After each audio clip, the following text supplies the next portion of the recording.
Okay, and we're live. This is Deacon Joseph Swayden, This is Bishop Enoch. and we are live on. We're going live on Odysee um, for the next part of the Fighting from Within discussion.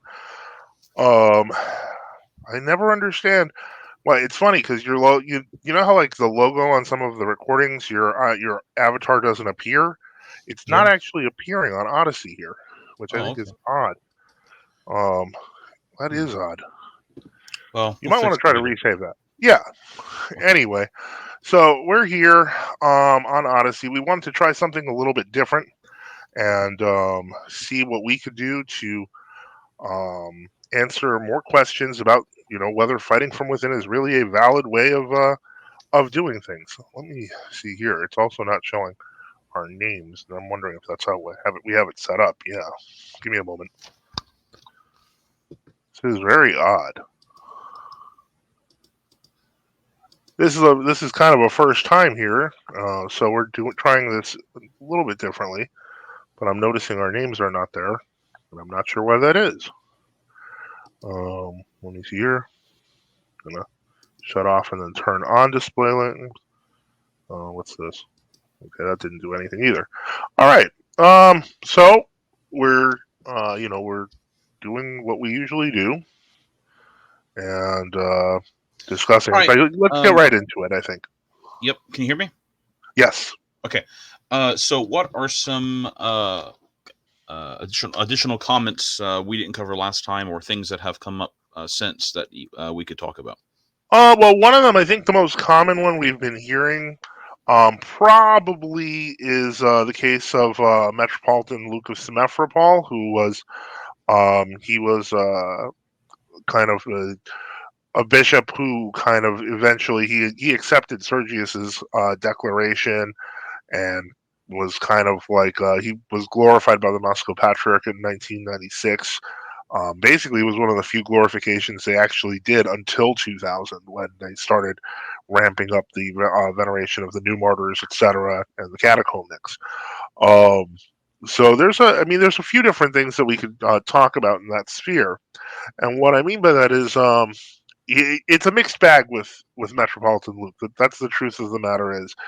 Um, on the one hand, he was faithful to the declaration and he called the catacomnic schismatics. On the other hand, he supported them and there's no real evidence that he reported on them, so it's very difficult to, or that he gave them real information. He certainly worked in the Soviet system. He did not work as a bishop. The Soviets never recognized that. He worked as a doctor. um, and so, but he tried to make a How would point he of. be? How would he have supported people if he's saying these people were schismatics? Why was he supporting them? I assume he sent them money, because in that period, that's it was very difficult to do anything without dealing with the Soviet government. So financial help is something. It's that's the only. I don't. So he didn't support them. He like literally materially supported them is what I would say. It's very odd that he would that's very odd that he would have this ideological position against them, but he'd also help them out monetarily. I mean, I hate to say this, but it might have been more along the lines of trying to show beneficence from the side of the MP. Like, look how it's not that bad here. Come on, don't worry about it. Kind of cajoling them, hoping that they'll join. Maybe that was his thinking, even though his situation wasn't exactly great. He was treated terribly by the authorities. And so, I don't know what he was selling them into. Um, so, I mean, again, it's more along the lines of an attempt to kind of, I guess my guess would be that it's more of an attempt to kind of just, Yes, yeah, yes. kind of. Well, it's still despite that the problem still exists. That obviously Sergius was uncanonically appointed. Right. He exceeded his authority that he never had. Um, it, He kind I of mean, spiritually submitted everyone to sort the of atheist government. Yeah. yeah. It's sort of erroneous to claim that. Let's say like Father, there are some people who claim like Father George Grabe, the proto-presbyter of Rocor back in the 60s, 70s, and early 80s when he became a bishop. But he kind of invented Sergianism. I don't know if you've ever heard of that. I know I've heard people say that when, there was massive objection to everything happening. People were labeling Sergius's position as, heretical even in late 1920s and 30s. And of course, Sergius's position was that whatever the Judeo-Bolsheviks said, he was going to do. Right. And it even got to the point where they just simply claimed there was no persecution against the church. And that's I think where and people were being killed that's in the lying. millions. Yeah. Yeah, exactly. Not Exactly. just So if you have a figure that's uncanonically appointed, and he's backed by the atheist authorities, and is that really? It's never quite understood. Even the argument about they had a shadow of canonical authority. It's very odd that anyone makes such an argument.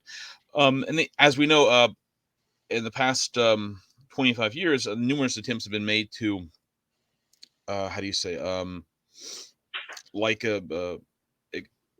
revise the lives of various people from the 30s and Yeah. 40s. Mm-hmm. There was a Father Saint Valentin Svetinsky, I believe, who was a very big opponent of Mircea Sergius, who never recognized him. He died, and then the Soviets put out an ad in the local newspaper saying, "Oh, he submitted to Sergius," even though his whole family said no, he never did. He never did that. Wow. And other such occasions and such. Well, Okay, I so noticed. I mean, Go ahead. Sergianism is an interesting case. That's more of you might say that's more of an extreme case within the 1930s and in the Soviet period in general.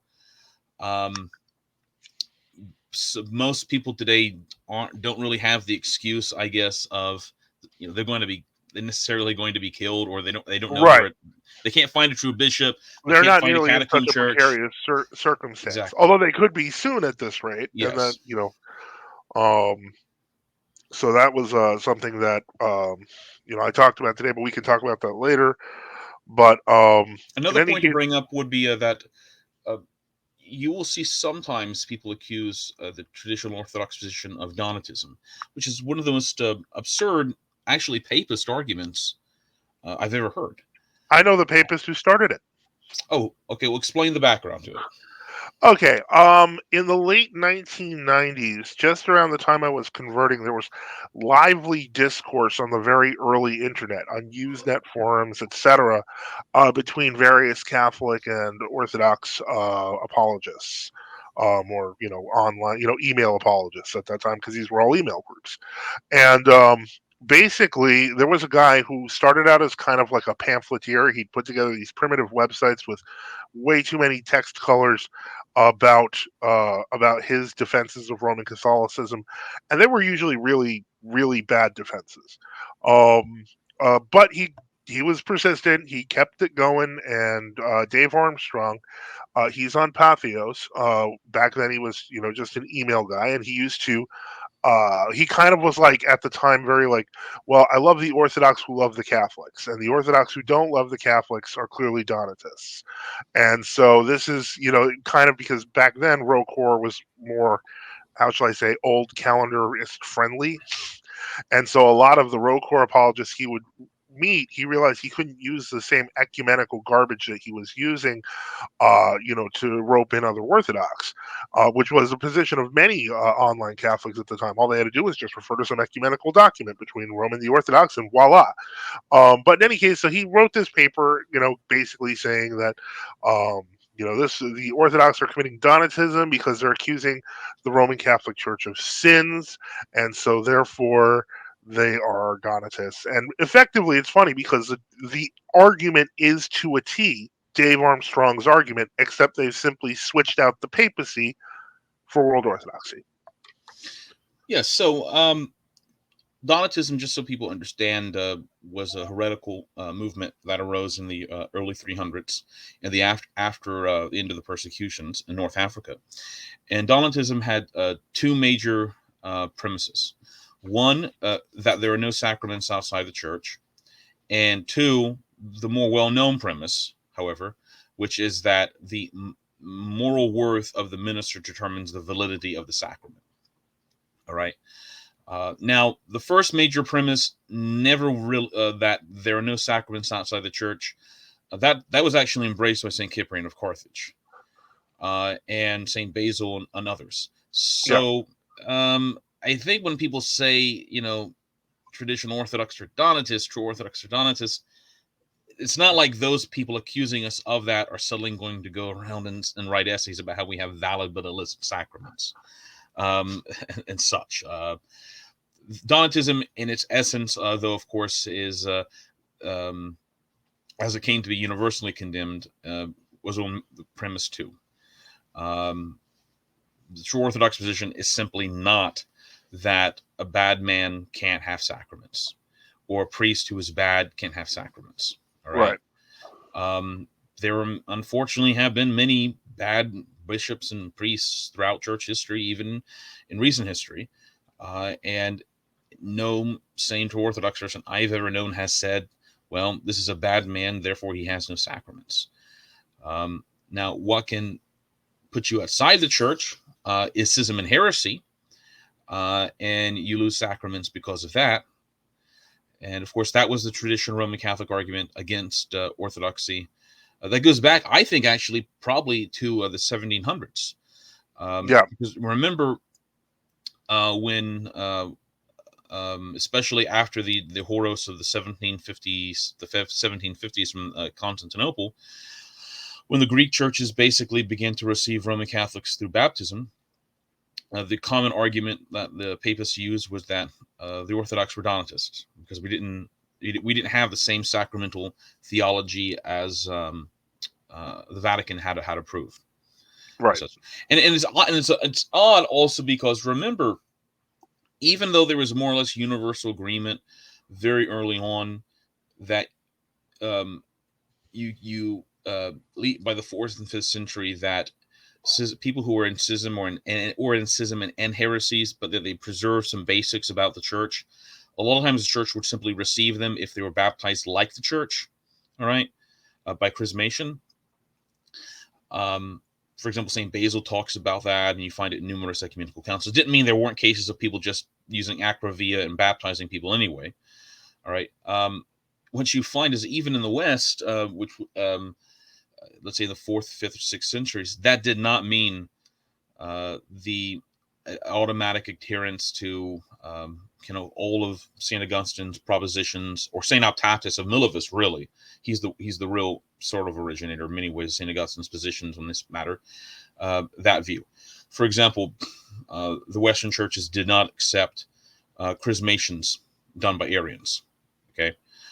They oftentimes didn't, especially after the Second Ecumenical Council, they didn't accept ordinations. In fact, I don't think there's a single instance after the 380s in which a Western church ever accepted an ordination even by economy done by the Arians. All right. In fact, this was brought up like when the Arians in Spain, like the Visigothic Arians, joined Orthodoxy after the Third Synod of Toledo. Well, how were they supposed to do it? Well, Saint Isidore and Saint Leander's, their position was that they have to be reordained. All right. Yeah. The concept was, well, they're triple immersed baptized. That's fine. They're going to be chrismated if they adhere to orthodoxy, and if they're good to be made competent to be clergy, they have to be reordained. So, what's strange about that is that contradicts the actual like later scholastic position, which would have said, oh well, they're valid, but illicit outside the church. So, that's another history about that. But it's a very odd criticism. I mean, sometimes you do see people, the same people who the best case scenario who call forth, well, maybe there is something to that argument. It's things like publishing a list of violations, canonical violations, all right? And someone reacting and saying, you see, this automatically invalidates their position or something. But we can go over that. Let's that was just reviewing things real quickly. Yeah. So what's another common objecting to fighting from within, Father Joseph? Well, Donatism and Metropolitan Luke were the only one I got this week. Okay. And so, since we've started kind of, I guess you could say, more openly discussing these issues. It's been, it's been kind of an interesting few days. Um, you had mentioned you wanted to go over some more contemporary kind of problems with fighting from within that we didn't cover in the last episode. I was just wondering if you had any particular ones in mind that we could discuss. Yes, I do. So one of the Whoa, Ladika, your mic just went out. Okay, wait, you might be back. Nope, not back. Uh, okay, we're having technical difficulties. Give us a moment. Just keep trying, Ladika. Okay, he vanished. We'll wait for him to come back. Uh, sure. Okay. Um, so while we're waiting, I guess Theodore has a question, and Bishop Enoch, I assume, will be coming back as soon as the mic is working again. And let me just see here. Okay, wait, you're back. Are you back on this? Are you able to talk? Can you hear me? Do it again. Benedicite. Benedicite. Okay, you seem to All have right. switched to the other channel on my Yeah, audio. I just have an old computer. That's all. Okay. That's fine. Hold on. Switch there. Um, okay. Here. Yeah, that's fine. Uh, Okay. but but Here, I I can hear. yes. I'm not appearing on. Okay, there's probably lag on the Odyssey screen. That's all. No, there is lag on the Odyssey screen. Okay. Um, Okay. and So so you have a one of question. the Yeah. one of the points, just real quick,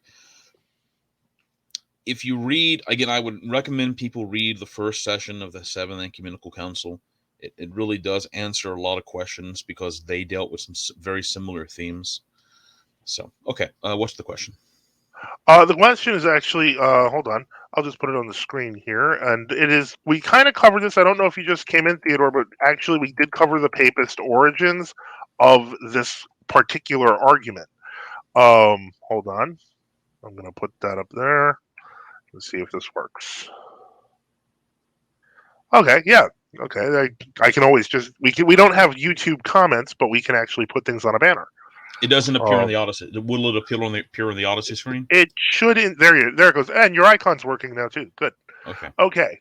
So Theodore asks, would you say that when World Orthodox say you must be in communion with this official church patriarch, that this is similar reasoning papists use when saying you must be in communion with the Pope? Absolutely. There are canons, which we covered in the last episode, most notably Canon 15 of the First Second Synod, that specifically state that this is true unless the patriarch, bishop, or metropolitan in question is preaching heresy. Um, and so let me see here. We got Theodore asked the second question. Give me a moment, and I will put that up.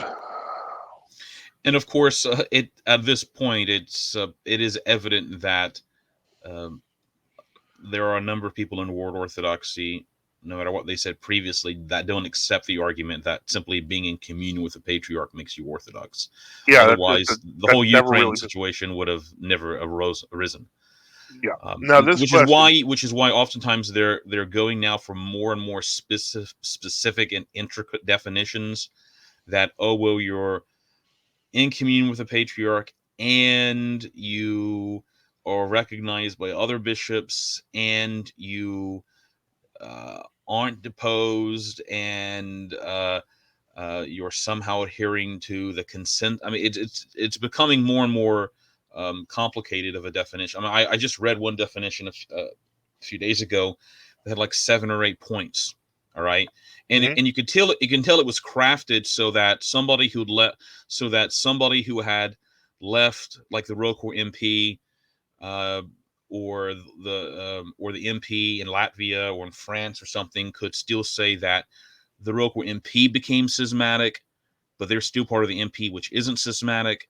It was a very odd argument that's happening. But anyway, Yeah, no, I agree. It is really strange, but yeah, it's not an Orthodox argument. Its origins are Roman Catholic, and frankly, it's kind of embarrassing that that's actually being used.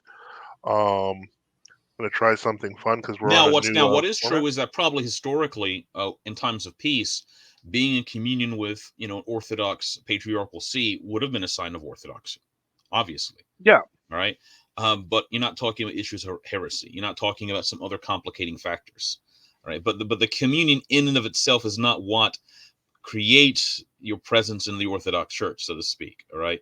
It's like a manifestation of being in the church to begin with. All right. So okay. I'm So gonna the just. so the other question is Theodore had is, do any of the saints compare fleeing heretical bishops to fleeing the final Antichrist? I would say that it's come up at times.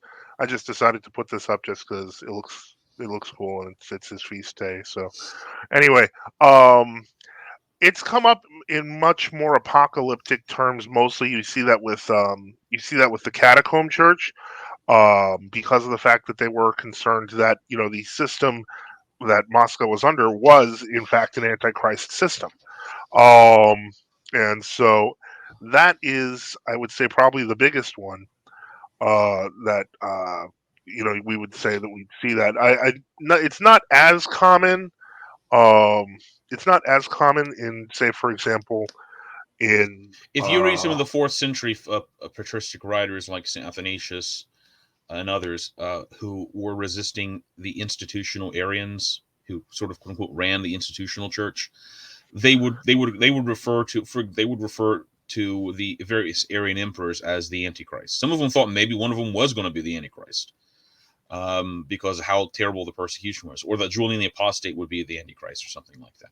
right, But they certainly did call the Arians Antichrist. There's even one of the letters of St. Athanasius when he came back into power, um, in Alexandria. I hate to use that phrase, like came back into power, where he says that it's incumbent upon the Orthodox faithful not only not to be in communion with the Arians, but they're not even to recognize or commune with those clergy who say they're Orthodox, but still recognize. treat with the Yeah, Arians. All right, because that's in many ways worse. At least you can tell the Arians are Arians. All right. Someone who suddenly says they're Orthodox, but they're communing Arians, can celebrating with Arians, that's a betrayal. So sort of like the traitor is always worse than the open enemy. Um, so yeah, I think that there are comparisons, obviously. yeah. Well, one thing we can say is that fleeing heretical bishops, especially, has been compared to fleeing the Antichrist in general. Um, but how do I put this? Every heretical leader is to some degree some kind of Antichrist. So it's not even a how do I say, symbolic thing. It's a real thing. It's less like a representative of the kind of the end coming, as it is the person is a type of the Antichrist. And if you read Saint Hilary of Poitiers' book, his little booklet called Against Auxentius, which you can find translated um, in a book called Imperia Invective in the Late Roman Emperors, I believe it's in the appendix. He openly says that, I mean, he makes this comparison because um, he says that the priests of Auxentius of Milan, the Arian, were the priests of Antichrist. He Yeah, says someone could listen to them and think they're listening to an Orthodox preacher, because they would talk about, oh, Christ being God, and he's the true Son of God, but they had obviously sinister ulterior motives to everything they said. The Arians, when they would call Christ God of God, they didn't mean he was the uncreated God of the uncreated God. All right, they meant he was a created God of the the uncreated Father. uncreated, right? All right, or that he was the true Son only in the sense that he was created, or they would use some other such subterfuge, or they'd simply lie. Like Auxentius of Milan, he got brought before the emperor in the 360s or something, and in a council of 10 bishops, because of complaints by St. Hilary Poitiers and others, and they said, "Would you accept the Nicene Creed?" And he said, "Yes." Even though he had been preaching Arianism for years, and he had been deposing the Orthodox and accusing us of being schismatics and such. So he just lied. All right. Yeah, Which the Antichrist is obviously going to lie. just like the Antichrist will claim to be from the tribe of Judah, but he will really be from Dan and such. And St. Hilary Portiers makes the point that people should not. He says this is very prescient. He says people should not be in love with buildings and nice services, and the loss of all these outward forms, because they have to flee heretical bishops. He compared it to the like Saint. I think he compares it to the prophets like fleeing into the wilderness and such. So, what's this? Oh, that's I put up the book against the Auxentians or against the Arians. It's available on Internet Archive. This But may I'll not put out. be. You can if you can make it bigger. This may be another work against the Arians St. Hilary wrote. Okay. Let me see here.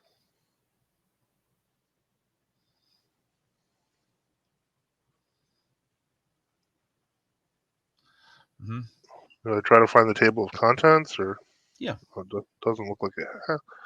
Hey, let me just look at it. Let's see. Yeah. Okay.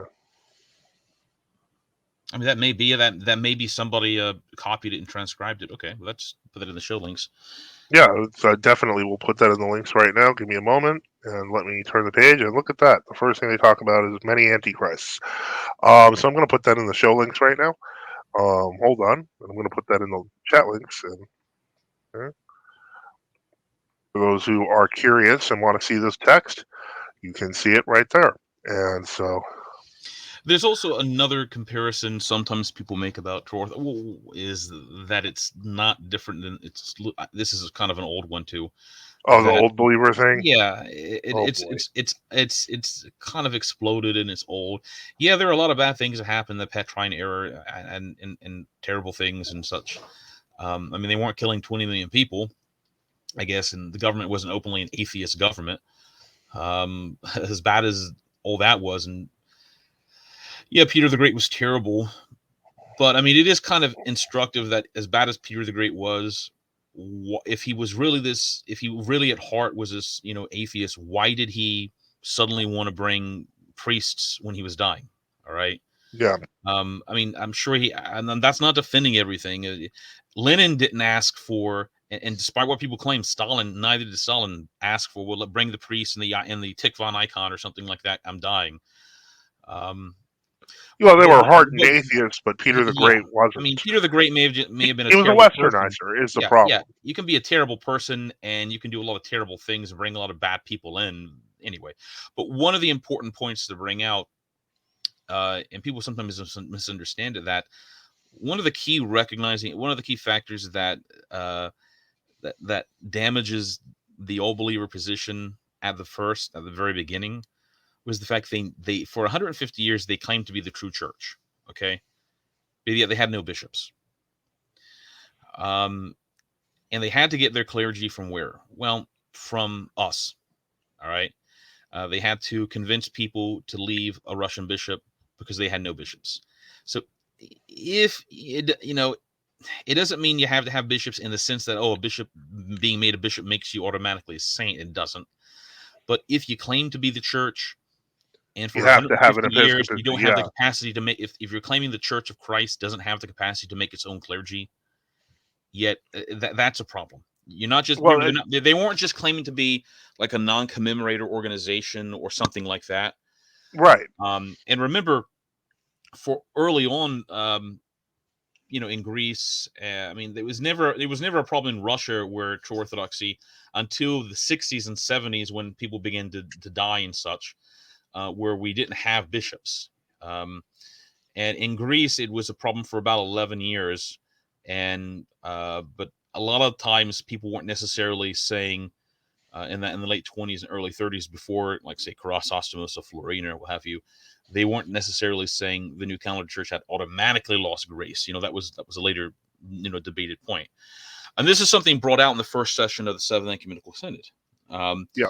That if you don't that if the Orthodox are existing within an institutional structure where there are heretics trying to take over, they can. This is what Saint Odysee says. He says they can go and as a last resort, receive ordination from sort of, the heretical bishops until what? Until they get their own bishops. At which time, why you can then form a synod. You can then anathematize the heretics.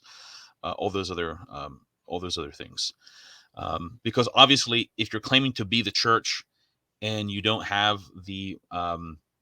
manifested the full powers, you might say, of the priesthood, what's happening is, you don't have a right to claim to be the church at that point. You can be a resistance movement or something like that, Mhm. but God obviously hasn't blessed you with that capacity at the moment. And usually schisms of that sort, I was once taught a long time ago that schism invariably leads to heresy. And unfortunately, in the case of the old believers, this is true. A lot of them just started having the most bizarre and profane beliefs that had Or nothing to denied do with it. or they believed the priesthood had ended. I mean, Yeah, a small percentage, granted, but that transpired. yeah. So I'm just saying, A on the lot of them face of still it, do. yeah, This yeah, is something to remember. yeah, but 90% will claim to have the priest and things. But I'm just saying, on the face of it, the historical circumstances of comparing, let's say, true orthodoxy in the 20s or 30s or today to the old believers, it only exists in a comparison in the sense that I could compare St. Hilary Portiers to the old believers, because he Yeah, resisted, the people in charge, and he used a lot of language that people say, "Oh, that sounds similar to the old believers." I mean, it's it's an argument in the reaching. sense of, yeah, it's the only similarities are someone not in power against those in power. All right, and and that's it. So, Yeah. okay. Any other points? No, nothing. Nothing on my end right now. If there are other questions, feel free. We've just passed the 30-minute mark here. So I'm gonna put back St. Gregory, and then we're gonna we'll continue on. Trying to think if there has been um any big news that we're not covering. You had said something recently. This it was the give me a moment. I just want to find that because this is just more reasons why you just don't want to stay in world orthodoxy. Um, give me a moment. Let me see here. I mean, of course, there's the other reasons, like, the Antiochian Patriarchate for 30 years being in indisputed communion with anathematized schismatic heretics called the Syro-Jacobites. Um, I don't know if did we talk about that last time? We didn't really talk. We talked a little bit about it, and it's kind of a very important point because that did come up a couple of times. But this is what I was referring to, and let me just see if I can get that on the screen because you had sent that to me. I think it was yesterday or the day before. Okay. And so, once again, when people say that world orthodoxy is not really that interconnected with ecumenism, uh, it's just not true. Like it's not. And just to make it clear, if I haven't, give me just a moment here. This is from. Hold on.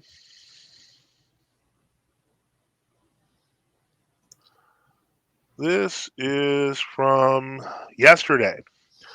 It's from Orthodox Times, which is one of this is pretty much a mouthpiece of the ecumenical patriarchate. Just like pravoslavia.ru is a mouthpiece of the Moscow Patriarchate, this one is this is because you can even tell the temperature in Constantinople. Um, but the WCC General Secretary visited with the Ecumenical Patriarchate.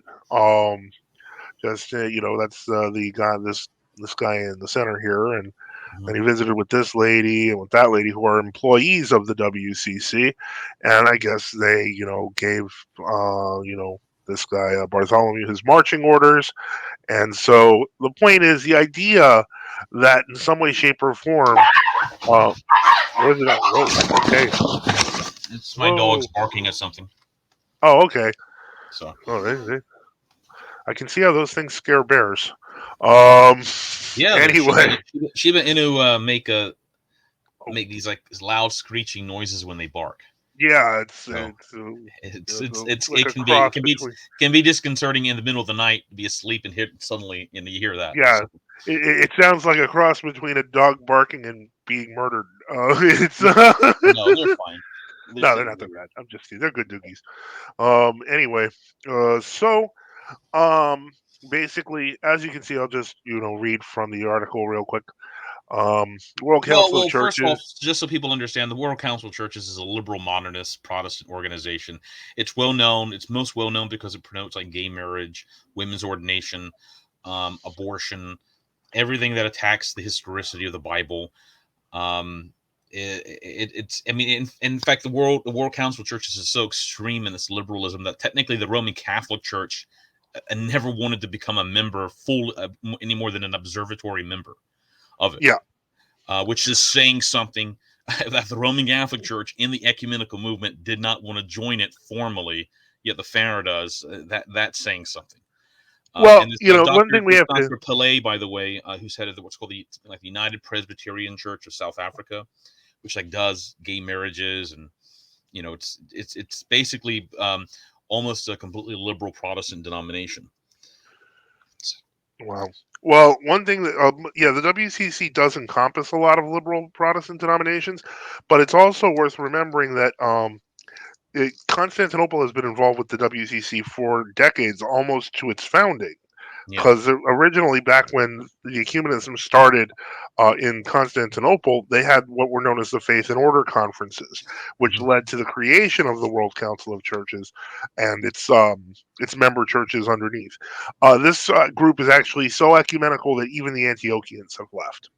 And that's not even because they're ecumenical. They joined another ecumenical organization called Christian Churches Together. It was because they were just too liberal. And so the fact is that is the people that Constantinople reports to, and most of the ecumenical documents you'll see have sponsorship from this group, the World Council of Churches, whether it be Orthodox Anglican agreements, whether it be Roman Catholic agreements. There was talk that people were saying Moscow is going to leave the WCC. Not exactly. Moscow changed its structure within the WCC. Um, and supposedly it was to give the Orthodox a larger voice when there are what's it called? Because there are so many Protestant denominations that are part of it. Theodore, one moment, I'm just going to add his question, and we're takes a little bit longer here because we have to kind of create it in a banner. Let's see if that works. Oh, this works a little better. Okay. Okay, so Theodore asks, I heard Rokor MP is sending observers to the WCC. Is this confirmed? Um, I haven't heard anything. I think that in one of the earliest conferences many years ago, Rokor sent a member and then decided that it was a bad idea. I think they Um, stopped in the late 50s and early 60s. yeah, but Um, as for yeah. sending them again, that's new. I'm not sure why they would do that because the Moscow Patriarchate already has members in the WCC and they're under the Moscow Patriarchate, so it doesn't make Father sense. Joseph, Yeah. Father Joseph, I'll be away for like 2 minutes. Okay. Okay. Okay. I'm So just muting yeah, my mic. no problem. Take your time. So yeah, it's possible. It's not probable though, considering the structure of the Moscow Patriarchate. It just doesn't make sense to send Rokor as a separate church when they're not one anymore. Um. Anyway, let me see here, just to get back to this. Okay, so yeah, we'll just accept that because we'll accept Constantinople's cookies. And WCC General Secretary, Reverend Professor Dr. Jerry Play is visiting the Ecumenical Patriarchate in Constantinople, Turkey from the 10th to 11th of March. This is the first official visit of the WCC new General Secretary to a member church since assuming his duties on the 1st of January 2023. Recognizing the enduring relationship between the Ecumenical Patriarchate and the WCC Fellowship of Churches, Pillay said, "We are deeply determined to work together for unity and reconciliation, regardless of the challenges of our times, with the gospel as its core and the foundation of this common commitment with courage, sharing our witness for the care of God's creation." Now, this is an interesting quote. He's clearly kind of in this case, he's kind of buttering up Ecumenical Patriarch Bartholomew because of the fact that Bartholomew, having been known as the Green Patriarch, is basically an old bearded version of Greta Thunberg. Um, but besides that, it's just a way of kind of getting I guess in his graces, for lack of a better word. Not like he needed to do much work there. We continue. It says Ecumenical Patriarch Bartholomew warmly received the WCC General Secretary and the delegation members, reaffirming at all levels the commitment of the Patriarchate to the ecumenical work. I One thing I love about the fact that this is a PR website for the Ecumenical Patriarchate is that they're really trying to present these things that we generally consider horrible in like the best light possible. It's just the most orthodoxical thing you could do. Pillay referred extensively during the discussions to the significant role of the Ecumenical Patriarchate in the fellowship as a founding member of the WCC and the importance of the pioneer work that has been done diachronically by Bartholomew to call for the protection of the environment. Now, I want to re-emphasize that founding member. The World Council of Churches, give me a moment, and we're going to just search that up. Okay. The World Council of Churches was formed in 1948. So let's consider that the Ecumenical Patriarchate has been involved in ecumenism since 1920. 28 years later, the World Council of Churches formed, and the Ecumenical Patriarchate is a founding member. Anybody who is trying to say that the Ecumenical Patriarchate is actually against ecumenism, or like sometimes I like to say false ecumenism, you're just lying to yourself. It's just not honest. It would not. It's not realistic, and it shouldn't be done. Um, but so that's the sad reality, and we can always just go back to this article here. Their meeting was preceded by the collaboration of the WCC delegation with the Ecumenical Patriarchate Synodal Commission on Interchristian and Interfaith Dialogues, discussing a range of issues covering, amongst others, the inter-Orthodox relations in a post-assembly frame. I don't know what that means. The war in Ukraine, and possibilities of common action at an ecumenical and humanitarian level. Special emphasis was given to the planning of events in 2025 for the 1700th anniversary of the Council of Nicaea. So here we go again. This has been mentioned now in humanist circles for the better part of, I think, 20 years. This idea that what they're going to do in 2025 is they want to have a big ecumenical shindig with the Roman Catholics, with the World Orthodox, with the Oriental Orthodox, with the Protestants, with whatever sects you can get, and they're gonna commemorate the anniversary of the Council of Nicaea, which was the first time in church history the church throughout the world, throughout the empire, condemned a heresy. The bitter irony of this is going to, it's just going to take this to laughable levels when we're talking about, what's the word I'm looking, the integrity of claims that World Orthodoxy represents the Orthodox Church. I don't know that that's really fair anymore to say, even say that there's world orthodoxy, since there are at least two world orthodoxies. Well, And it's interesting. Can you imagine the fathers of Nicaea gathering in 325 and condemning? I mean, doing anything other than condemning Arian. I mean, Arianism had been condemned by local councils on numerous levels, but doing anything like having special joint services with the Arians. yeah, getting the Uh, Arians and the Gnostics together. What were some of the other ones? We could get the Ankratites. Get the what's Whatever that one schism that and heresy you can find, and exactly, get them all in there, and we are going to celebrate our unity in Christ. It's the most insane. and ridiculous thing that they could ever do, and yet they're really looking forward to this, and that makes me look forward to it because I want to see just how bad it's going to get. Like It's gonna be in a I don't. CC, well, maybe a CC 2.0. I don't know. Yeah, I'm hoping. Oh, See, I mean, okay. no, seriously, that wakes up people. People see Yeah, the yeah. shamans in the Assisi video, and they're like, okay, that doesn't seem like orthodoxy to me, because it's not. Um, so I mean, I hate to say that. It's not that I'm just looking to watch a train wreck. I mean, this is good for us because, quite frankly, they want to show who they are. All right. All right, so let's see here.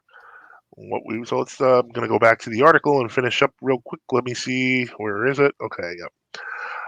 WCC will never abandon dialogue, Pillay underlined, yeah, with anyone. Truth must never fear dialogue, which is at the core of the Council's mission. On the basis of mutual understanding and faith based diplomacy, we are ready to prepare for our member churches the spaces that will facilitate them to come together in the spirit of reconciliation and forgiveness, Pillay said. We are in a position of introducing and accompanying them, as well as the international organizations' platforms, to be used at their benefit of raising awareness on topics of their specific interest. Now, this is interesting in and of itself because what it does reveal is what the WCC really is kind of about. It's an NGO. It's a fundraising group. It's kind of it says it's a non-governmental organization, It was but founded by the effectively, Rockefellers, I believe, among many others, right? yeah, I think they didn't they donate the ecumenical building or something Yeah, like in New yeah, York. I something like forget that. what building it is, by like the Library of Ecumenism or something. But yeah, so the point is that this is like what we are seeing here, and this is interesting to note because basically, if you've made it to this channel and you understand what we're talking about, you are what we would call a high information individual in orthodoxy. And I'm not saying that to like, pat yourself on the back or anything like that. What I'm saying is this: you are literally watching the global interests of governments represented through either national churches associated with those governments or being paid for, funded by those governments.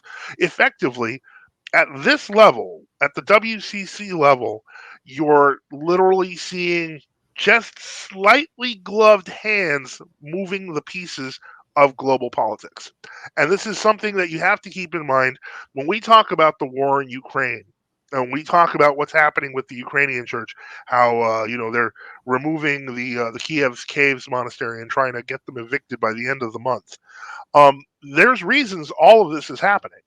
While Kiev may have has its own in a sense, Anufri represents kind of at this point the pro-Russian eastern base in Ukraine, whereas Moscow is kind of trying to give them as many concessions as possible just to keep them alive because the Ukrainian government, which is at this point a puppet of the CIA, is trying to get their men in and to these buildings, so on and so forth, to effectively ape what was there. And that's not even dealing with the true Orthodox that are in Ukraine.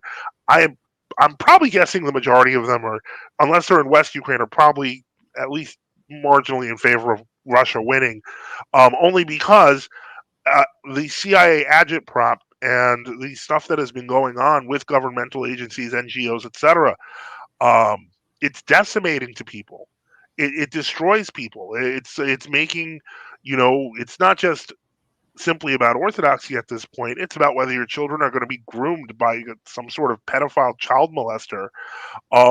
We're importing all the evil.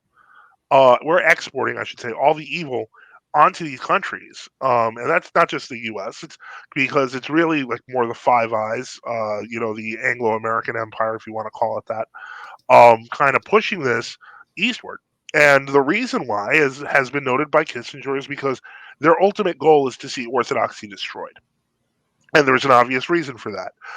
They may not believe in the Antichrist. They may see ruining. Once you destroy the church, you finally finish off any possibility of a Christian king ever returning.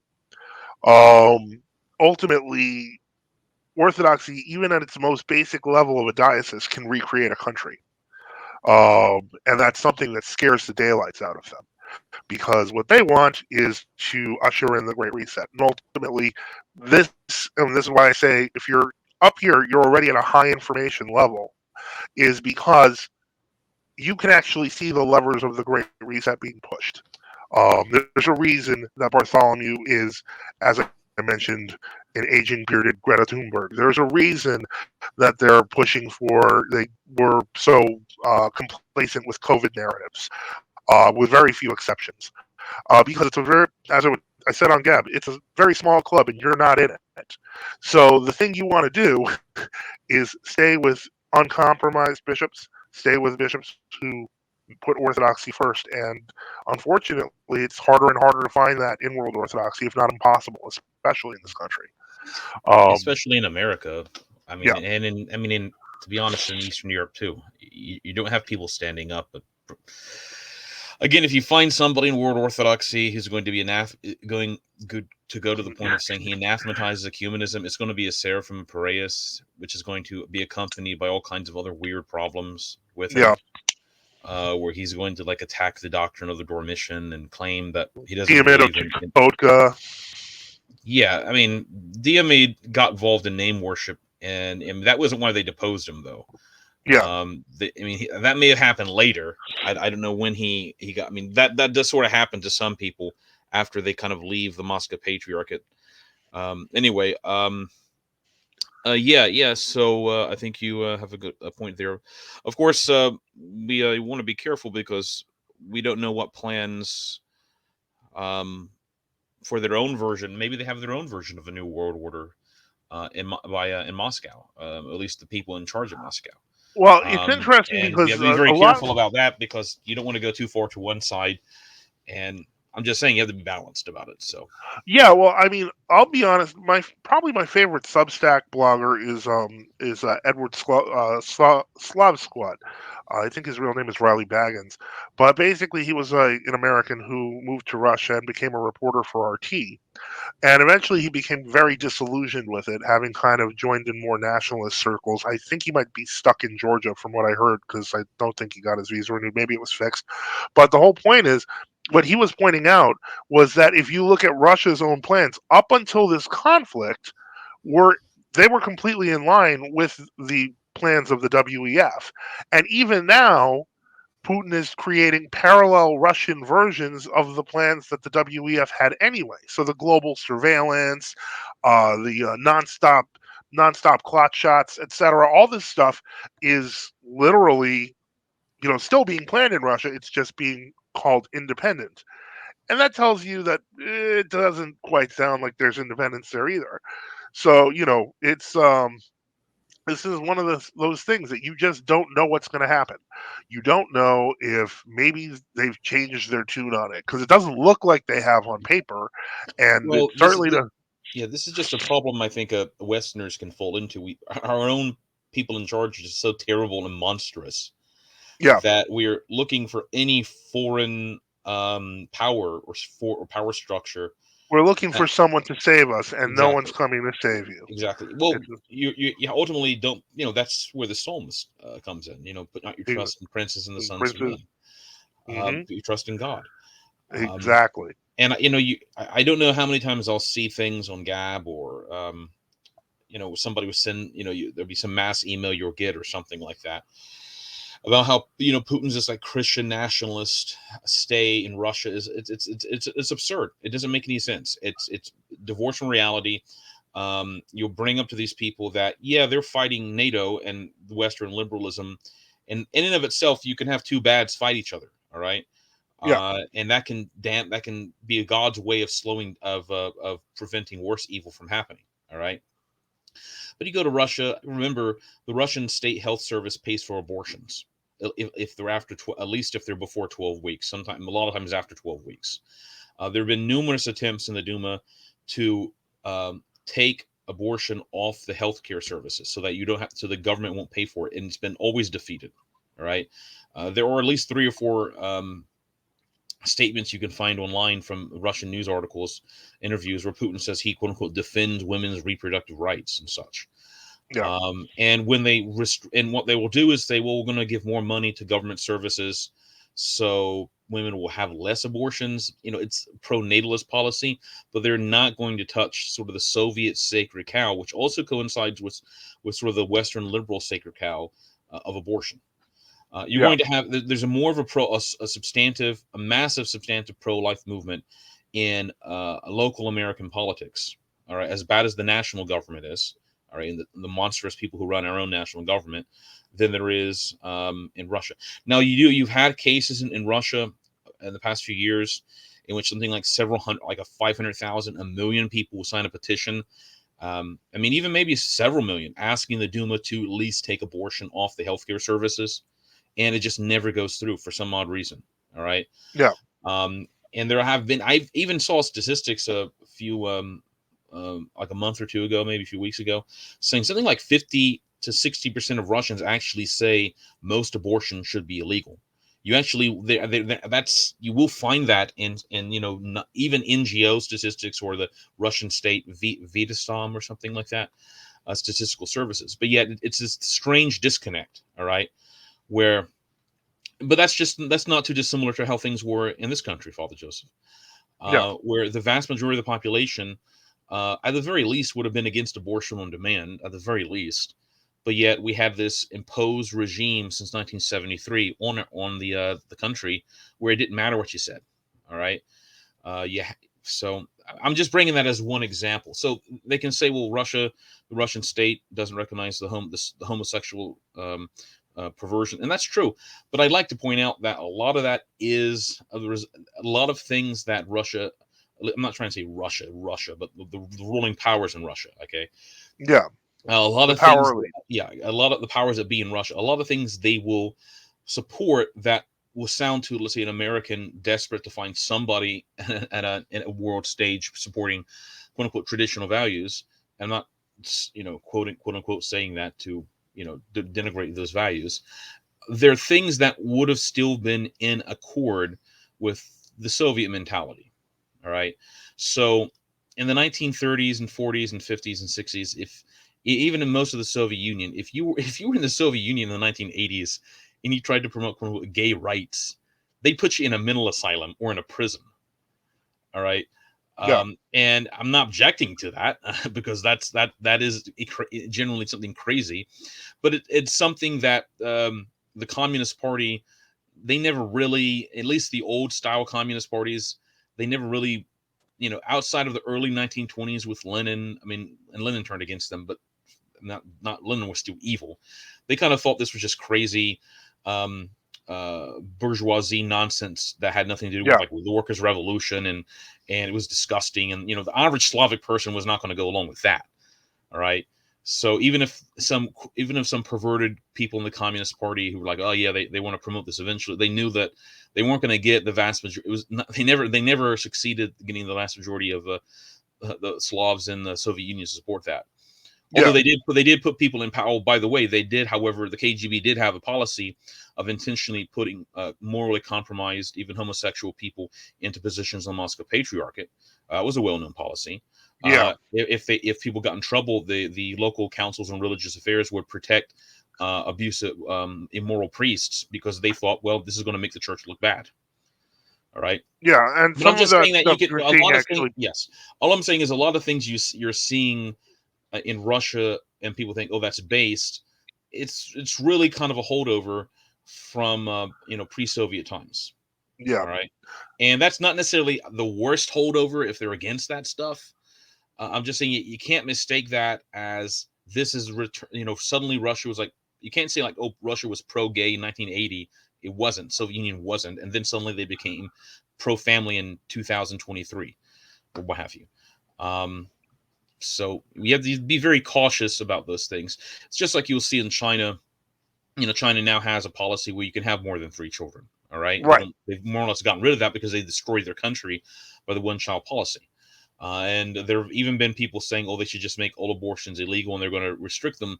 It's not really working because people use birth control anyway, even if they're not going to use abortion.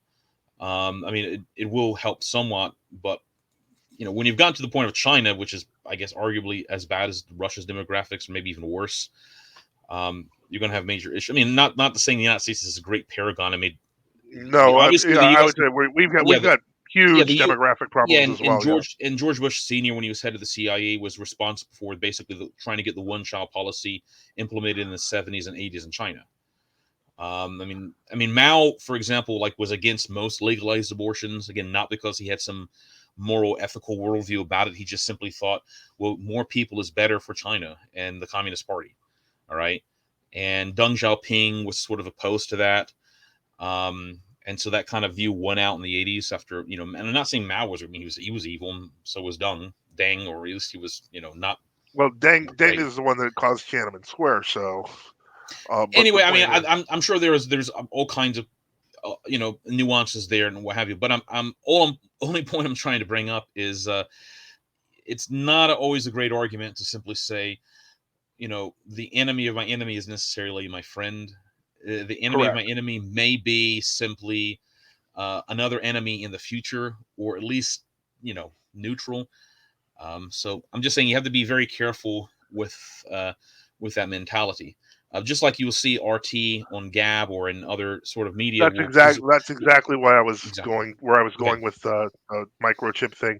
If I'm just share that one more time, because basically what you have to realize, and if you haven't realized this already, is that news organizations operating under the aegis of national sponsorship often will present they'll present different versions of reality to different people depending on their audience. And what I mean by that is that if I go back here, if you look at Russia Today on its website, Russia Today basically really kind of it sounds a lot like it comes a lot closer to sounding like say the Wall Street Journal.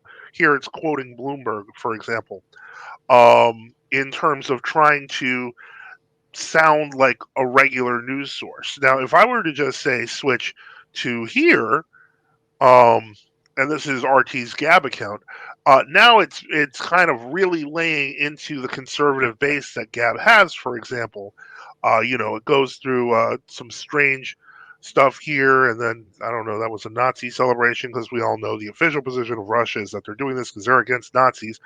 That implies that they're still Soviet. But anyway, the point is that just talks about the view. Basically, it goes off on liberals all day, which it does not do on its official website.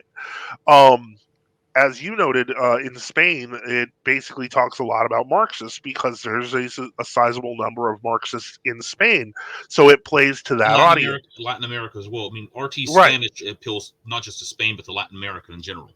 Exactly, and there's a huge contingent of communists and post-communists in Latin America.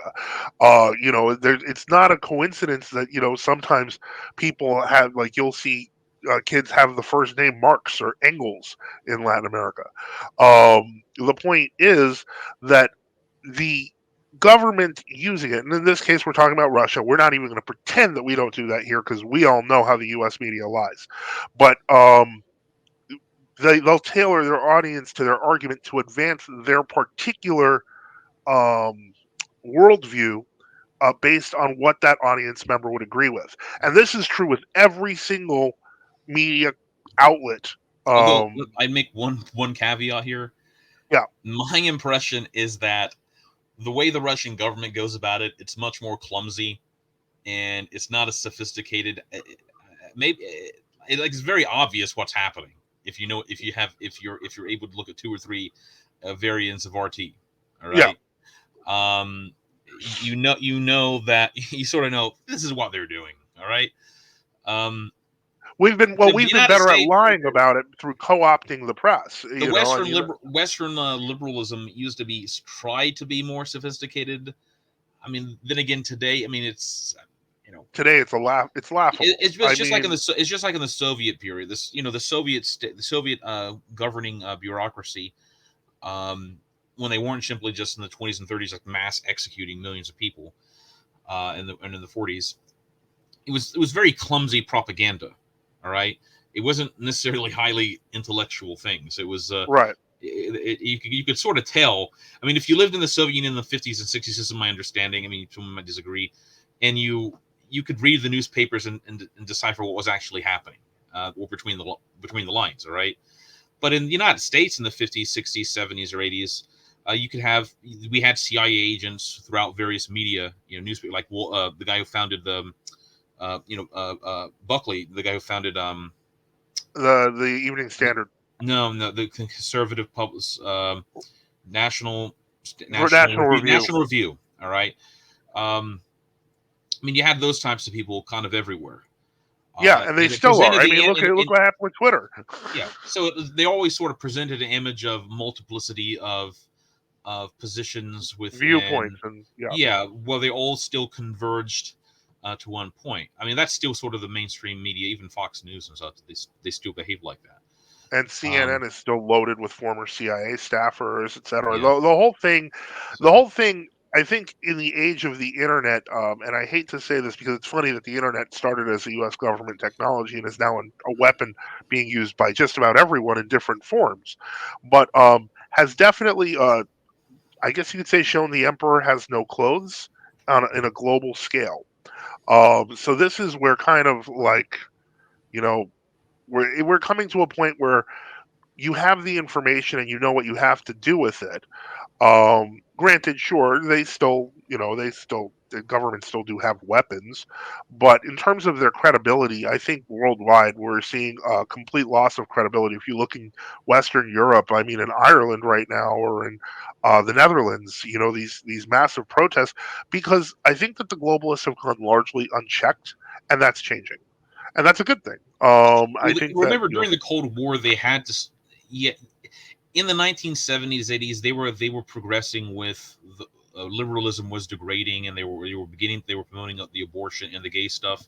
But remember, they had sort of a pseudo reaction under Ronald Reagan. All right. Mhm. And people could say, well, he's really pro-life, and he's really this, and he's really, America first. I mean, which none of that was really true. I mean, Reagan helped legalize abortion and was governor of California. He later claimed, oh, he got tricked. I'm not too certain about that. But they had to at least recognize that if you wanted these millions of sort of like, Southern whites and other Midwestern conservative people to like fight in Europe, the Soviet Union, you couldn't just attack people, all right, the way they are today, all right? Yeah. You'd have to be very cautious in how you approach things. It's just like in Ukraine, with the U.S. propaganda in Ukraine, and it is getting more homosexual as time goes on. But for some time, they were trying to present America as, oh, we're just here to help you, and we're not judging your nationalist political views and blah, blah, blah. Well, now that's gradually fading away as they have more and more control there. All right. They'll probably have their own gay pride parade in Kiev, either, I don't know, this year or next year. No, they do. Yeah. Okay. So, I mean, they've kind of thrown off that mask, and it's sort of like they're treating the Ukrainians as these like primitive barbarians you have to like look down on and condescend to. All right. Well, Like, and they want to but shove them into a meat grinder. yeah, because the thing is that they're Slavic people. Their mentality is very much different than American liberals, whether right or left, and they will literally, just like their brother in Russia, fight to the death for these causes in many cases.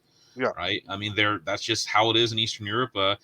Germany used to be the same way. I mean, there was a reason in World War I, World War II, all these other central in they were all Napoleonic wars. People by the millions simply would die in combat. Yeah. Right. But at this point, most Americans aren't going to do that. I mean, America's never really been a land power where millions of people died in wars. I think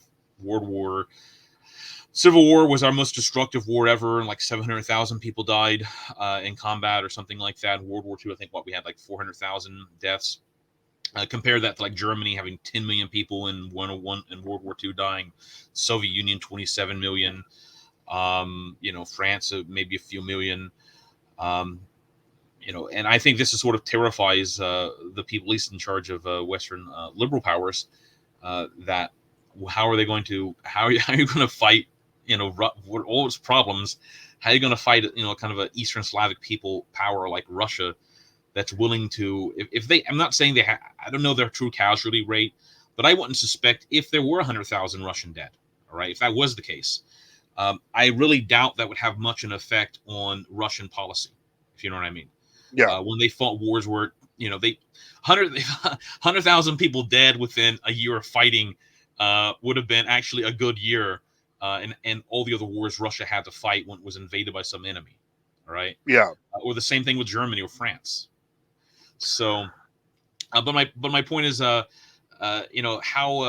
after the Soviet Union collapsed, sort of, that whole morass and chaos. The Western liberal powers now had complete control. They could do whatever they wanted, and so they just, obviously there was a large Jewish element that was involved in it. We know sort of all those facts, but yeah. to get back, Solzhenitsyn goes into that in his last book. pardon me. Solzhenitsyn goes into that in his last book. Yes, yeah. So, but just to get back to the point, not to go too far off topic, there are multiple problems with fighting from within when you don't, one, have a plan. Okay. Yeah, Two, you don't have a large, extremely large contingent of the episcopate within your local church structure that is vocally in support of you. Okay. or in this case, Or any sort of. anyone that's vocally in support of you. Three, it's never a good idea to start attacking the people who are anti-ecumenists and anti-modernists, but aren't in communion with you, but yet then defend the ecumenists and modernists in communion with you, which is essentially what a lot of fighting from within people do. Mhm. The fourth point might be the situation within many of these local bodies is the fighting from within movement may simply be is dying anyway. It's largely, I've seen it is exaggerated by an online presence that far outnumbers how many actual fighting from within people are in these organizations. Remember, there was the well-known Greek New Calendar priest who joined ROKOR MP, Father Peter Hears, and he was personally targeted by Patriarch Kirill. Kirill named him that he did not want him part of ROKOR, so now he's in this like weird limbo situation.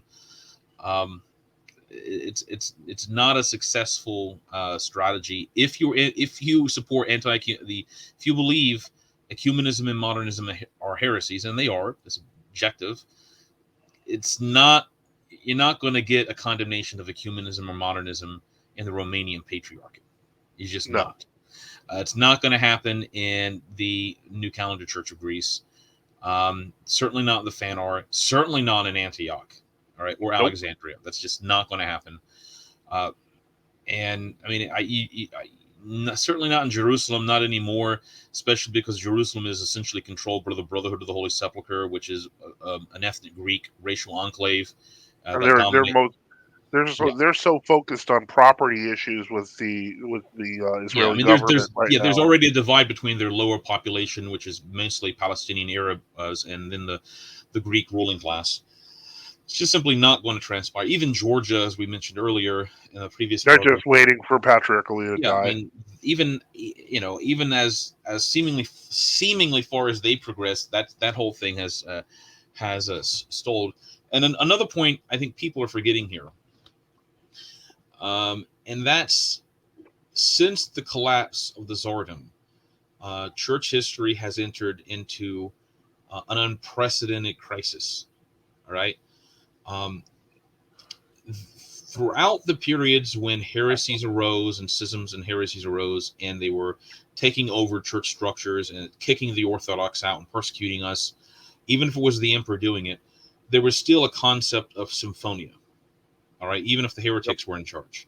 So people did not conceive of things, at least in the ideal, as church and state. That's a misnomer. All right, there was simply the church or the Orthodox Commonwealth. All right, and it manifested in two ruling powers.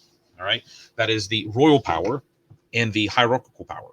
All right, um, and so it would have made no sense to have gone to Saint Tarasius or St. Dunstan in the 10th century in England and say that the church believes this, but the king does this. I mean, in some cases, they might say that if the king was like opposing the church, he was in that case putting himself outside of it. But if Right. everybody is a member of the church, that's the church. All right. Well, there is no king anymore. There's no Orthodox king. All right. As bad as you can say the Petrograd system was, and I don't doubt it was, and there was recovery in the 19th century. Tsar Alexander III certainly, repaired things and stated as much as he could. St. Nicholas II. Well, the Tsar is dead. They murdered him. That which restrains is gone. Which St. John Chrysostom, by the way, interprets as lawful Roman authority restraining evil. All right, the Holy Ghost like acting through that manner. So what happens is there is no so the lack of symphony in the Orthodox Commonwealth of the Church results in what? It results in this total imbalance. So you can sort of have crazed patriarchs and heretics do whatever they want, and there's no one to call them to account. All right, because they have, who's going to call them to account? I mean, honestly, what lay people? Well, there have. I mean, we have in the 20s and 30s and 40s and 50s, and bishops, criticized him and broke with him, but we didn't have an emperor or a king to appeal to who was respected by the entire local population. All right.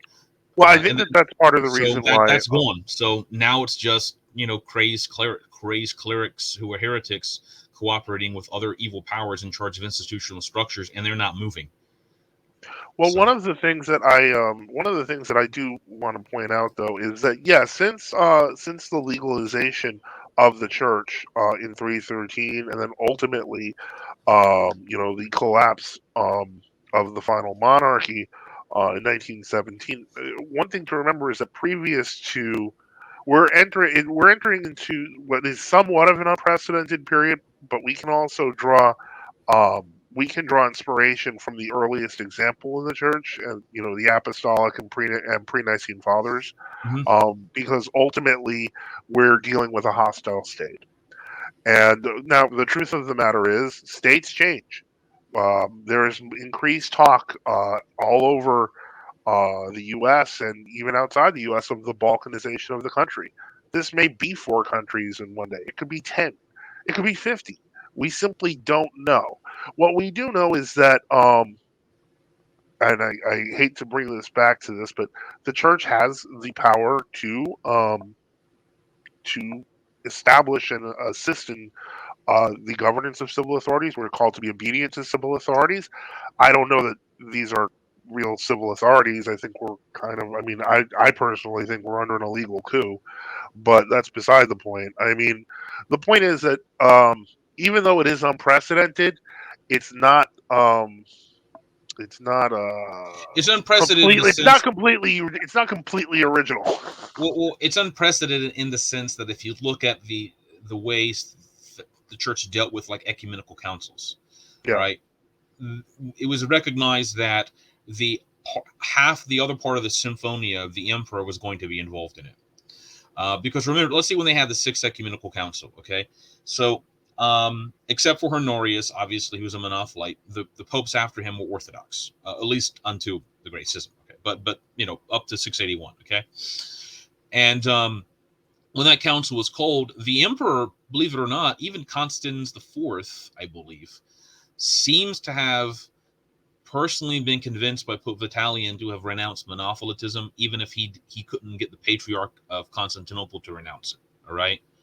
So you could always sort of appeal to the emperor directly and say, "Look, Your Majesty, do you really want to be associated with this heretical movement?"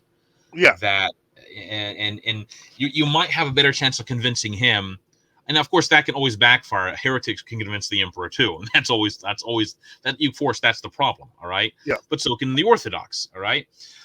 And for all the vaunted so-called Caesaropapism, which is an exaggeration, emperors who forced heresies ultimately never succeeded.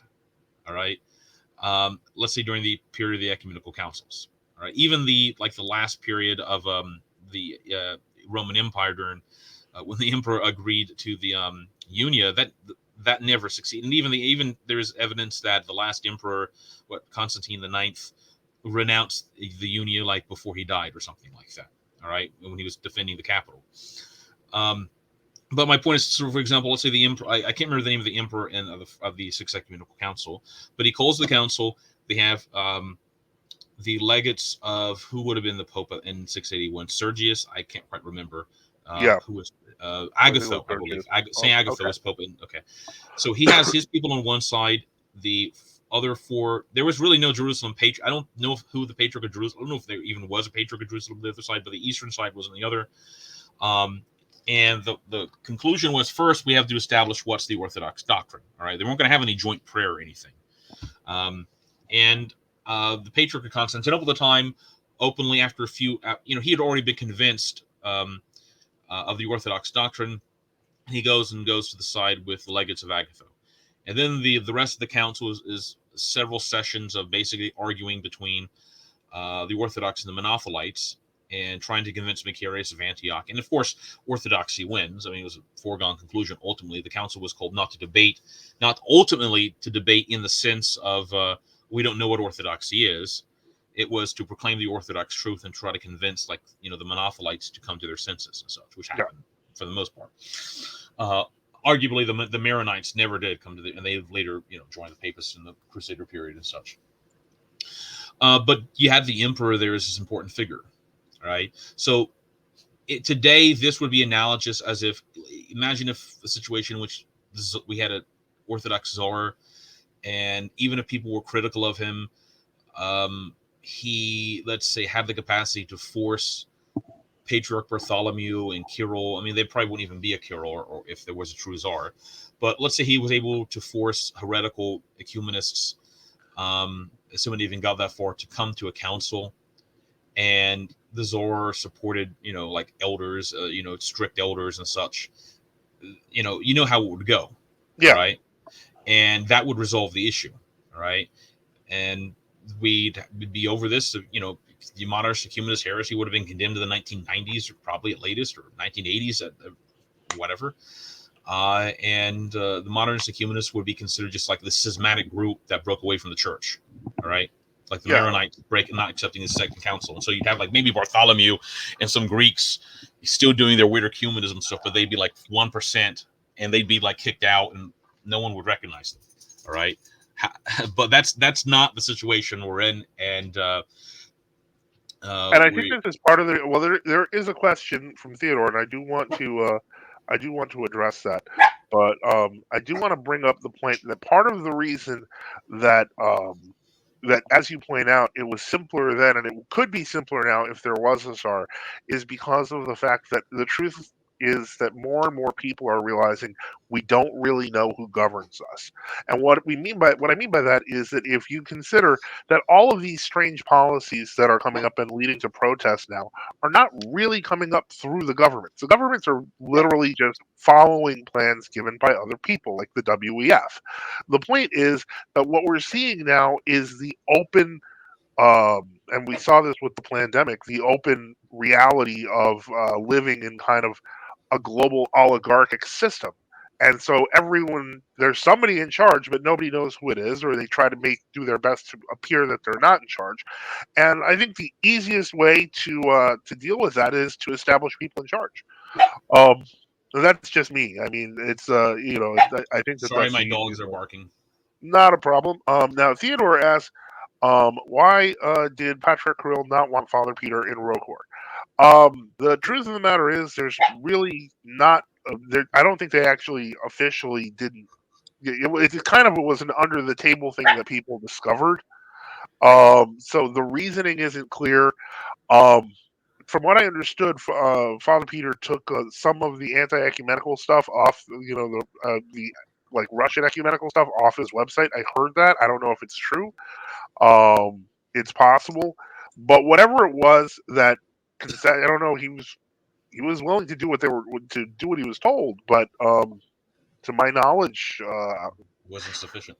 wasn't good enough. And so it was But vetoed. He was taken in by Rokor and vetoed by Moscow, basically. I just like to emphasize that it's easy to fall into the trap that because the ecumenism and modernism are this predominant force and they run everything, and it doesn't look, we don't have an emperor, everything, and to make it appear as if, well, this is just how things are now, and this is sort of a temptation that happened to people who became fighting from within. They maybe left like the Rokor people, Okay. Yeah. They had a lot of. I mean, obviously there were some um, malformed and crazy people in the 1980s, and like Hockna, obviously that happened, and that gave that gave some true Orthodoxy a bad name because of people who behaved like that. Well, some Um, in but Hockner were good I should clergy. also point out that Hockna wasn't the entire anti-ecumenist movement within Rokor. It Yeah. existed before that. I mean, Archbishop Verki was not hanging on every word of Pantaleimon back in No. 1965 or something like that. He didn't even. Right.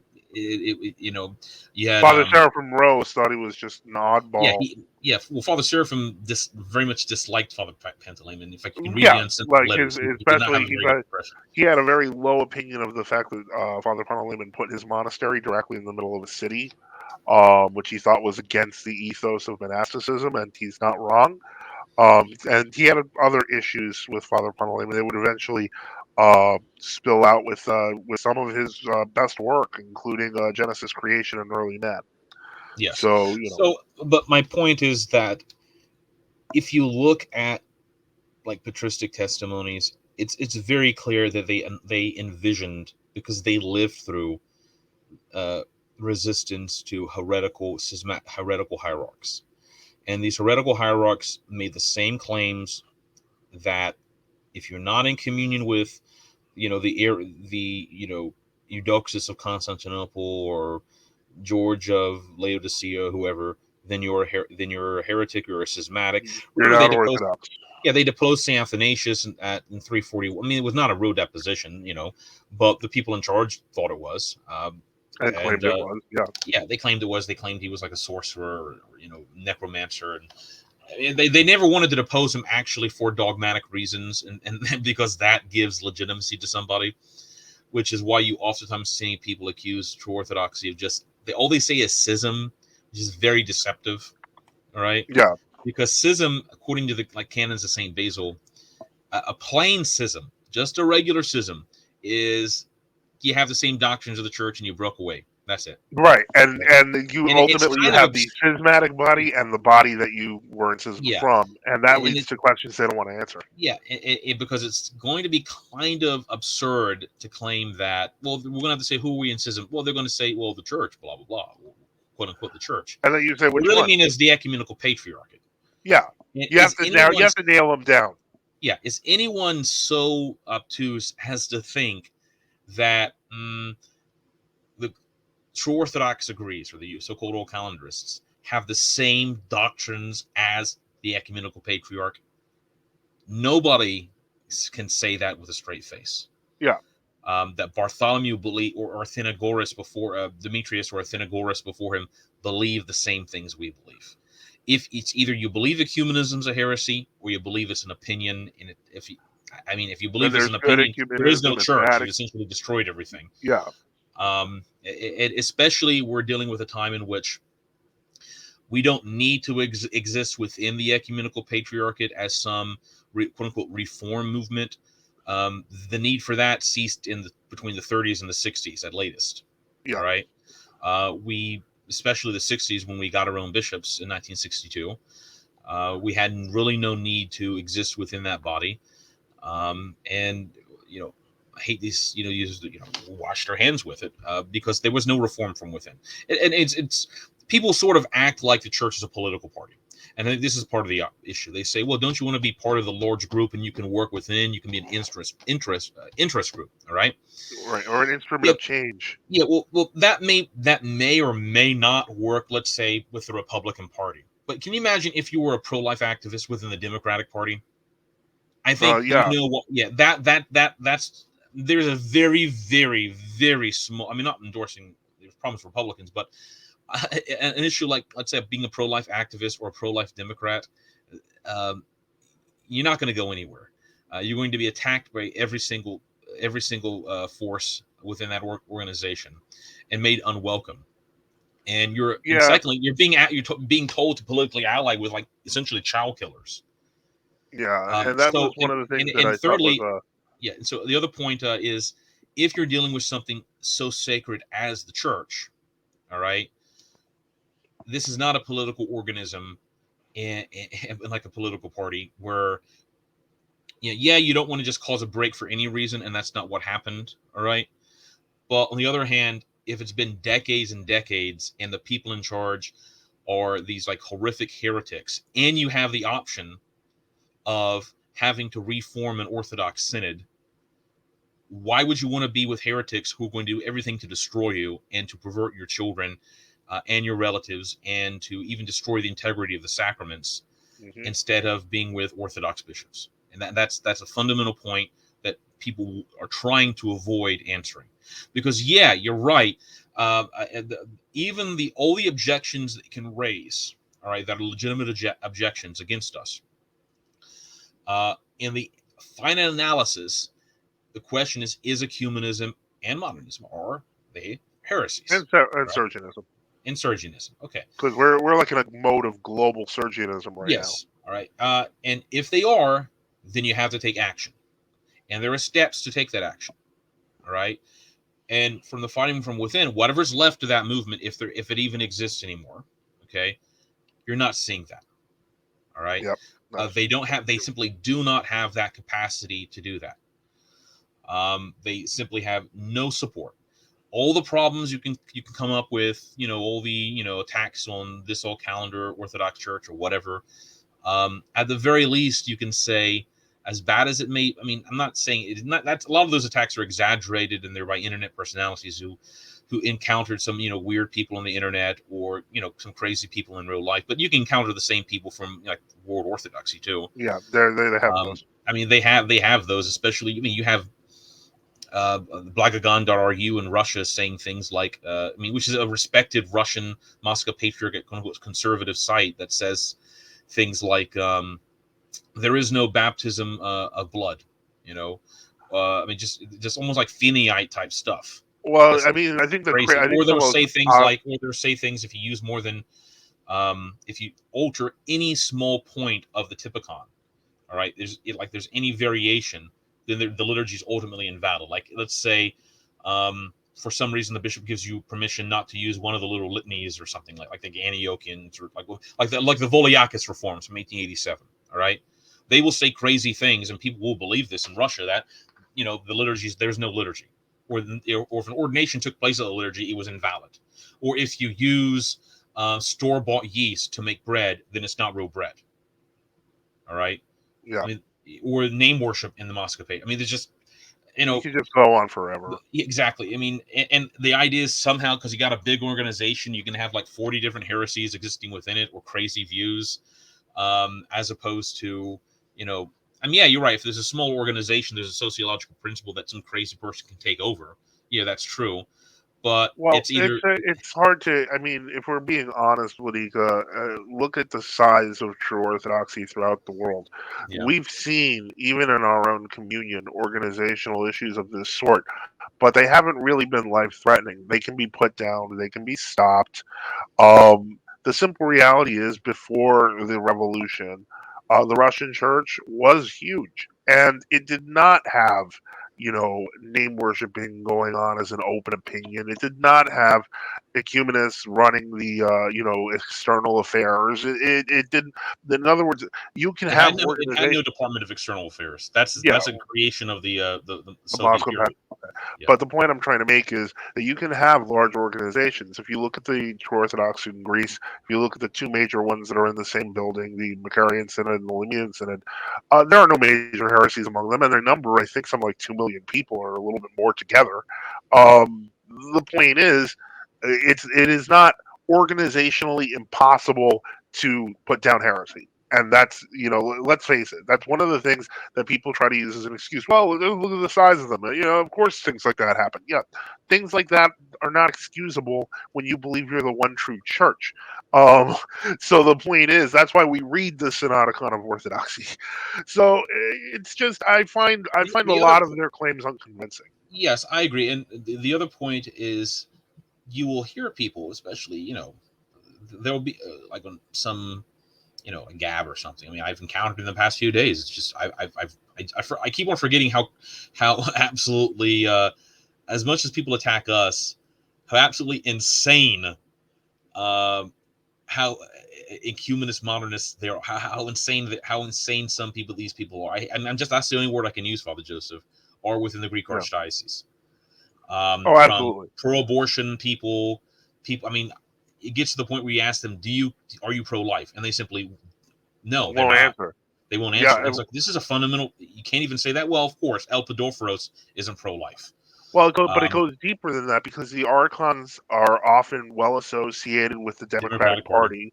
Party. Yeah. And they, again, there's CIA connections there. Constantinople is CIA funded. It goes back to the whole secret underlying movements, the barely gloved hands that are trying to push the levers of I mean, society. And you if have to someone need to starts to stay aware of claim that. that if someone starts to claim that you have to be in communion with like Monophysites to be part of the church, things have gone dangerously wrong. Yeah. And Um, but if there are people pushing it, then they've gone dangerously wrong by design. yeah, sure, yes. And so you want to get away from that, and in my opinion, that's the strongest argument against fighting from within. The Because they've simple structured reality. it so that you can't. They've structured it so there's nothing you can do. Look, Yeah, you you're have just someone gonna like lose. people can bring up Father Ephraim of Arizona. I'm sure he was a nice man. I'm sure maybe personally, if you taken his teaching in the abstract, maybe it would have been orthodox. I mean, maybe. I mean, I'm not trying to say maybe, but what people may be upset saying this. But tell me, why was Father Saint Anthony the Great in the desert?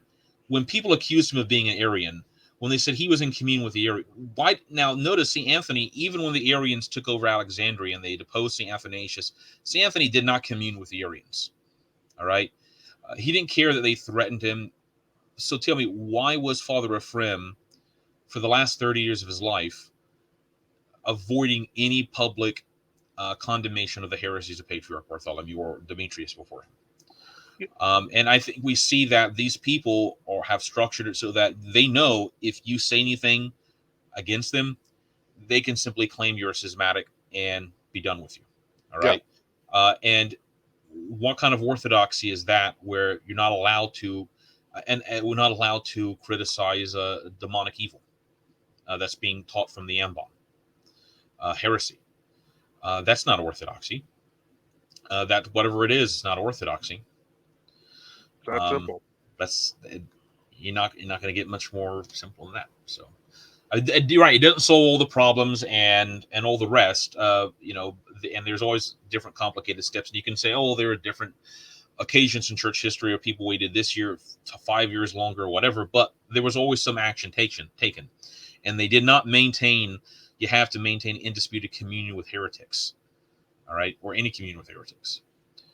Which is why it's so disconcerting to hear from people who claim that they're against ecumenism or modernism, but they have no problem with their priests giving communion to um, condemned heretics like Yeah, Monophysites or something, or Muslims, or in some cases, or or something Roman like that. Catholics. Yeah, and that's whatever it is. That's not the church. Um, so okay, Well, I think we're good. I don't see any other questions. First off, I'd like to give a shout out to Johnny the Scoundrel on Gab just because he wanted me to, and I didn't do it last week. And other than that, I want to thank everyone who was listening. I want to thank everyone who's present. I want to thank Theodore for questions. I want to thank everyone. If you have other questions, we'll come on in the future. Whether we go back to YouTube, I mean, we're probably going to go back to YouTube, but this is going to be, at least we're going to start doing, in this case, it's going to be Odyssey first content. I'm not moving this to YouTube, God willing, until next week, and we'll see what we decide to do then. But we're just going to keep it moving differently and see what things work and what things don't. Looks like we had a pretty good night. It was nice to see that there was a good number of people that were listening. We're always thankful for that, and we will see you soon. Hopefully, maybe this will be our regular schedule. We don't know. Well, we still have to come up with an idea for next time. I don't think fighting from within part 3 is in the cards. yeah. I mean, I this think issue has we've been this covered issue it. has yeah, It's been yeah. it's been debunked, as they say. So let's in that case again. I hope your Great Lent is going productively, and Vladika, Yes. I'll let you close out. And All right. Well, have a good night. right, have a good Benedicite. night. Benedicite.